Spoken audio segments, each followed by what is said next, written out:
চাওক আজি প্ৰায় 29-30 বছৰ উকলি গ'ল আজিলৈকে এই হস্পিটেলখন অপেনিং নহ'ল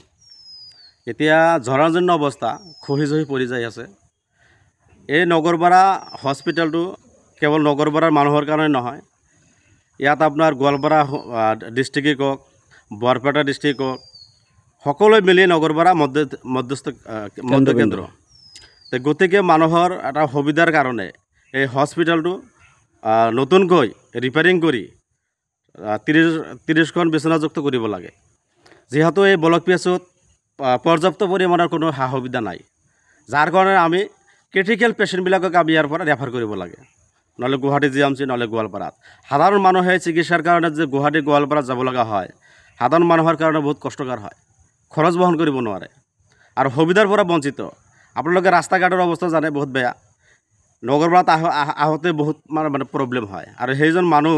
চহৰৰ পৰা যেতিয়া নদী পাৰ হৈ গুৱাহাটী বা গোৱালপাৰা যাব লগা হয় কিছুমান ক্ৰিটিকেল পেচেণ্ট মৃত্যুবৰণ কৰিব লগা হয় গতিকে আমি চৰকাৰক আহ্বান জনাইছোঁ চৰকাৰ দুখীয়া মানুহৰ চৰকাৰ এই দুখীয়া সাধাৰণ মানুহৰ কাৰণে বৃহৎ অঞ্চলৰ মানুহৰ কাৰণে চৰকাৰে যাতে আমাৰ সুবিধাৰ্থে এই হস্পিটেলটো ৰিপেয়াৰিং কৰি যাতে আমাক উপকাৰ কৰে চিকিৎসালয়খন দীৰ্ঘদিন ধৰি পৰিত্যক্ত অৱস্থাত আছে বা উদ্বোধন কৰা নাই ইয়াৰ কাৰণটো কি ক'ব বহুতবাৰ নিউজ হৈছে আপোনালোকৰ মাধ্যমত এবাৰ নহয় বহুতবাৰেই হৈছে কিন্তু কোনো ধৰণৰ আমি ষ্টেপ লোৱা এতিয়ালৈকে দেখা নাই এতিয়া চৰকাৰক আমি অনুৰোধ জনাইছোঁ আৰু চৰকাৰে ভাল কাম কৰি আছে আৰু চৰকাৰে যিকোনো সমস্যা হ'লে সমাধান কৰাৰ চেষ্টাও কৰে তো মই ভাবোঁ যে চৰকাৰে নিশ্চয় এই সমাধানটো কৰিব যিহেতু ইয়াতে স্বাস্থ্য জড়িত হৈ আছে প্ৰত্যেকজন মানুহৰ স্বাস্থ্যটো বহুত ইম্পৰ্টেণ্ট হয় তো গতিকে চৰকাৰে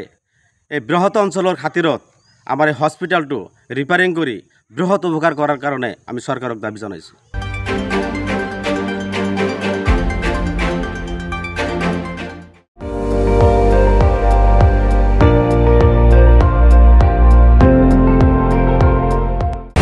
আপুনি চাই আছে ND24